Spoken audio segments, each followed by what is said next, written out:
हाँ बेटा, तो आज हमें डिस्कस करना है म्यूचुअल इंडक्शन। तो बेटा अगर म्यूचुअल इंडक्शन की बात की जाए तो सेल्फ इंडक्शन की तरह ही होता है, बट थोड़ा सा एक डिफरेंट फिनोमिना है। जैसे यहाँ पर एक हमारे पास प्राइमरी कॉइल होती है, यहाँ पर एक सेकेंडरी कॉइल होती है। प्राइमरी कॉइल में हम सोर्स ऑफ ईएमएफ लगाते हैं और सेकेंडरी कॉइल में बेटा हमें गैल्वेनोमीटर अटैच कर देते हैं इस तरह से। अब होता क्या है, मैं यहाँ पर एक स्विच लगा देता हूँ और अभी स्विच ओपन है। अगर स्विच ओपन है तो कोई करंट फ्लो नहीं हो रहा है। जैसे ही मैं स्विच को क्लोज करता हूँ, स्विच को क्लोज करते ही यहाँ पर करंट फ्लो होना स्टार्ट हो जाता है। करंट की वैल्यू इंक्रीज होती है अप टू मैक्सिमम वैल्यू। तो जब करंट इंक्रीज होगा तो मैग्नेटिक फील्ड इंक्रीज होगी। अगर मैग्नेटिक फील्ड इंक्रीज होगी तो मैग्नेटिक फील्ड लाइन्स इंक्रीज होगी। अब जो मैग्नेटिक फील्ड लाइन्स इससे इंक्रीज हो रही है वो सेकंड वाली कॉइल से भी क्रॉस हो रही है, आप देख सकते हैं। ठीक है, अगर सेकंड वाली कॉइल से मैग्नेटिक फील्ड लाइन्स चेंज हो रही है तो मैं बोल सकता हूँ सेकंड वाली कॉइल में ईएमएफ इंड्यूस होगा और वो ईएमएफ जो इंड्यूस हो रहा है वो इंड्यूस करंट को प्रोड्यूस करेगा, जिससे मेरा गैल्वेनोमीटर किसी एक डायरेक्शन में डिफ्लेक्शन शो करेगा। करेक्ट, ठीक है। तो अगर देखा जाए तो यहाँ पर करंट शो हुआ, इंड्यूस करंट, जब कोई बैटरी नहीं हो और मैंने करंट यहाँ चेंज किया। तो बोलने का मतलब ये है, जब भी हम प्राइमरी कॉइल में फ्लो होने वाले करंट की वैल्यू को चेंज करते हैं तो सेकेंडरी कॉइल में इंड्यूस ईएमएफ या इंड्यूस करंट प्रोड्यूस होता है। ठीक है, सिंस हमारा वाला करंट और इंड्यूस करंट डिफरेंट कॉइल में है, इसलिए इस फिनोमिना को हम क्या बोलते हैं बेटा, म्यूचुअल इंडक्शन। ऐसा नहीं है कि इसमें सेल्फ नहीं होगा, इसमें सेल्फ भी होगा, पर वो इसके लिए सेल्फ हो। इन दोनों की बात करते तो इसके लिए क्या होगा बेटा, म्यूचुअल इंडक्शन होगा। ठीक है, तो डेफिनेशन क्या बनेगी, when current flowing through primary coil is changed with time, then induced current is obtained in secondary coil. ठीक है, this phenomenon is called mutual induction. अभी हमें फाइंड करना होता है बेटा क्या, म्यूचुअल इंडक्टेंस। अब जो नेक्स्ट टॉपिक है बेटा यहाँ पर इट इज म्यूचुअल इंडक्टेंस। ठीक है, अब ये क्या होता है इसके बारे में डिस्कस करते हैं। हाँ बेटा, अब हमने देखा है कि जो फ्लक्स पास हो रहा है सेकंड सर्किट से, ठीक है, वो किस पे डिपेंड कर रहा है, इस सर्किट में फ्लो होने वाला करंट, मतलब is proportional to current in primary circuit. मतलब जितना फ्लक्स सेकंड से पास होगा it depends on current in primary. मतलब प्राइमरी में करंट बढ़ाऊंगा तो ऑब्वियसली फ्लक्स यहाँ पर बढ़ेगा, करंट डिक्रीज करूंगा तो फ्लक्स की वैल्यू भी क्या होगी बेटा, डिक्रीज हो जाएगी। करेक्ट। अगर मैं प्रोपोर्शनल का साइन हटाता हूं तो यहां पर एक कांस्टेंट आता है m। m is mutual inductance, जिसको हम क्या बोलते हैं बेटा, म्यूचुअल इंडक्टेंस बोलते हैं। तो m की अगर वैल्यू निकाली जाए it is phi2 bye I1। ठीक है, तो यहां पर 1 अगर हम SI यूनिट की बात करें, SI यूनिट क्या हो जाएगी, वेबर पर एम्पियर और हेनरी, वेबर पर एम्पियर और हेनरी। करेक्ट। तो यहाँ पर आपको बोला जाता है कि 1 हेनरी को डिफाइन करना है, सिंबल ऐसे डिफाइन 1 हेनरी। तो कैसे डिफाइन करेंगे, when flux passes through secondary coil is 1 weber due to 1 ampere of current in primary coil, then self inductance will be mutual inductance will be 1 henry. Similarly second जो definition बनती है वो according to Faraday's law बनती है। According to Faraday's law, Faraday's law के according क्या होता है बेटा, यहाँ पर E is equal to minus of d phi2 by dt। ये इंड्यूस ईएमएफ सेकंड में आ रहा है, तो E2 equal to minus of, अगर मैं फाई की वैल्यू पुट करूं तो m कांस्टेंट बढ़ जाएगा, that is di1 by dt। तो m की डेफिनेशन बन जाएगी minus of E2 divide by di1 by dt। तो डिफाइन कैसे किया गया है, when rate of change in current in primary coil is 1 ampere per second which produce opposing induced EMF in secondary coil of 1 volt, then mutual inductance will be 1 है। ठीक है, तो इस तरह से हम म्यूचुअल इंडक्टेंस में 1 हेनरी का डेफिनेशन कैलकुलेट कर सकते हैं। अब हमें बेटा दो सोलेनोइड के बीच में म्यूचुअल इंडक्टेंस की वैल्यू फाइंड करना है, जिस तरह से हमने सोलेनोइड का सेल्फ इंडक्टेंस फाइंड करता है। ठीक है, तो mutual inductance between two solenoid. ठीक, चलिए कैसे, बड़ा सिंपल सा कॉन्सेप्ट है। मैं दो सोलेनॉइड ले लेता हूं, this is our first solenoid and this is second solenoid. Dotted वाली सेकंड सोलेनॉइड है। इसको मैंने परफेक्टली कपल, मतलब एक के अंदर एक इस तरह से राउंड करके रखा हुआ ताकि आपको पता चले कि फ्लक्स जितना प्राइमरी से निकलेगा उतना ही सेकेंडरी से भी क्रॉस होगा। तो मान लो प्राइमरी से करंट I1 है, ठीक है, तो सेकेंडरी में इंड्यूस करंट आएगा और जितना फ्लक्स प्राइमरी से फ्लो हो रहा है बेटा उतना ही फ्लक्स सेकेंडरी से भी फ्लो होना चाहिए, पास होना चाहिए। तो मैं बोल सकता हूँ जो फ्लक्स पास हो रहा है, ठीक है, पहले हम डिफाइन कर लेते हैं। मान लीजिए इसकी लेंथ L है, मतलब दोनों की कॉमन लेंथ है, दोनों का common area of cross section A, but दोनों में बेटा नंबर ऑफ टर्न्स अलग लेता हूँ। ठीक है, मैं लेता हूँ N1 and N2 B number of turns in primary and secondary solenoid। ठीक है, तो N1 की वैल्यू क्या हो जाएगी बेटा, N1 हो जाएगा आपका N1/L और N2 हो जाएगा आपका कितना बेटा, N2/L। N1 total number of turns in primary coil, N2 total number of turns in secondary coil। Flux through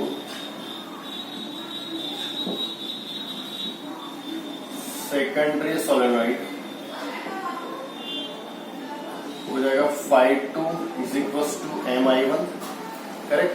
but हमें पता है कि जो फ्लक्स होता है बेटा सेकंड वाला वो होता है BA NBA। फ्लक्स किससे पास हो रहा है, सेकंड से। मैग्नेटिक फील्ड 1 क्रिएट कर रहा है, एरिया सेकंड का है, दोनों सेम है इसलिए मैंने ये लिख दिया। अब अगर हम Phi2 की वैल्यू निकालें तो N2 magnetic field inside first solenoid μ0 N1I1A, दोनों को इक्वेट करें, MI1 equals to μ0 N1 N2 I1A, I1 से I1, then value of M will be μ0, value of N1 is equals to N1 N2 A by। This is the mutual inductance between two solenoids। अभी किस पे depend कर रहा है बेटा, it depends on N1 N2, also it depends on area, it depends on length and also depends on relative permeability, अगर मैं इसके अंदर कोई मटेरियल पुट कर देता हूँ। ठीक है, तो इस तरह से बेटा हम क्या कैलकुलेट कर सकते हैं, म्यूचुअल इंडक्टेंस कैलकुलेट कर सकते हैं। ठीक, अब यहाँ पर एक छोटा सा टॉपिक आता है, relation between self and mutual inductance, उसके बारे में हम डिस्कस कर लेते हैं क्या होता है। ठीक है, ये फॉर्मूला आपको डायरेक्ट रटते हुए नहीं चाहिए क्योंकि जितने भी क्वेश्चंस होते हैं डायरेक्टली फॉर्मूला बेस्ड होते हैं। तो नेक्स्ट हमारा जो टॉपिक है it is relation between self and mutual inductance. इन दोनों में रिलेशन क्या होता है वो डिस्कस कर लेते हैं। ठीक है, तो फिर से मान लेते हैं कि मेरे पास दो सोलेनॉइड्स हैं इस तरह से। ठीक, दोनों का लेंथ L है, दोनों का एरिया A है, वही number of turns N1 N2 जो मैंने पहले डिफाइन किया था वही सब कुछ रहेगा, वो कुछ चेंज होने वाला नहीं। तो अगर मैं सेल्फ इंडक्टेंस फाइंड करता हूँ फर्स्ट सोलेनॉइड का, self inductance of first solenoid लिख देता हूँ यहाँ पर, self inductance of first solenoid equals to, इसको मैंने L1 बोल दिया, μ0 N1 square A by L। Similarly, self inductance of second solenoid, which is L2, μ0 N2 square A by L, mutual inductance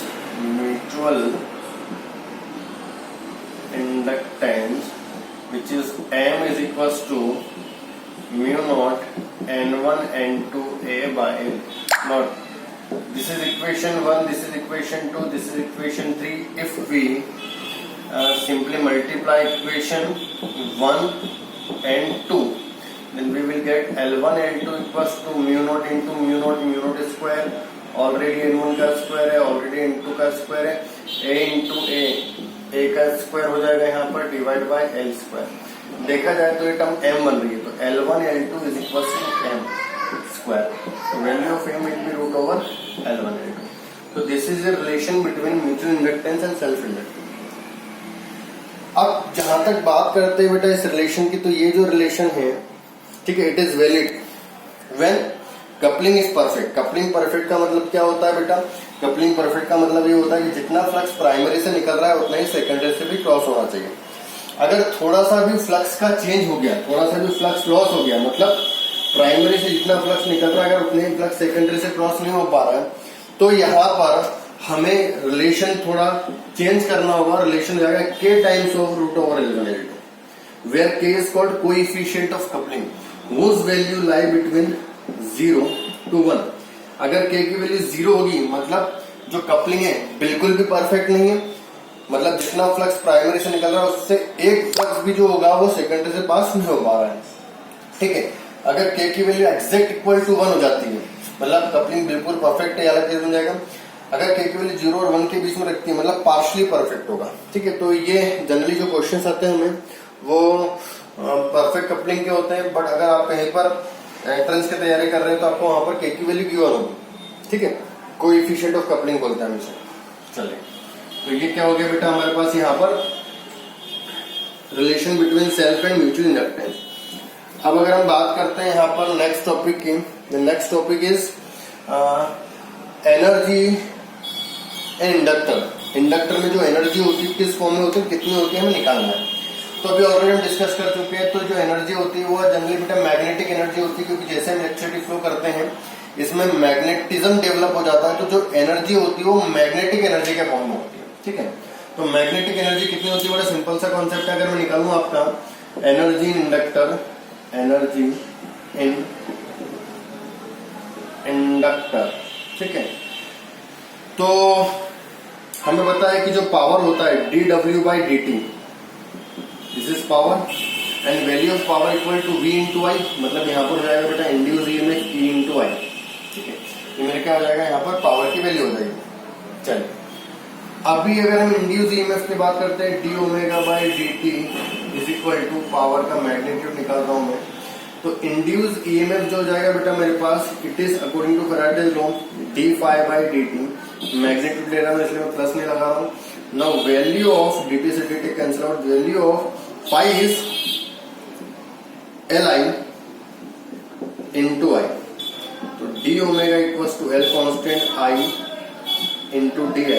If we integrate, we will get total work, and this total work converted into energy. L integration of I into di, current 0 से start हुई और I तक गई थी, हम एग्ज्यूम कर लेते हैं। तो एनर्जी विल बी I का integration half I² limit from 0 to I, then answer will be half Li। तो ये क्या हो जाएगा बेटा मेरे पास मैग्नेटिक एनर्जी हो जाएगी जो किसी भी इंडक्टर में स्टोर होती है। तो अगर आप देखें तो it is similar to half mv²। जो काम वहां पर m कर रहा था वो काम यहाँ पर L कर रहा है, और जो काम वहां पर v कर रहा था वो यहाँ पर काम I कर रहा है, करंट कर रहा है, ठीक है। This is induce current. तो इस तरह से हम क्या फाइंड कर सकते हैं बेटा, एनर्जी इंडक्टर फाइंड कर सकते हैं। चलिए, अब कुछ एक या दो टॉपिक बचे हुए हैं वो हम नेक्स्ट क्लास में डिस्कस करेंगे।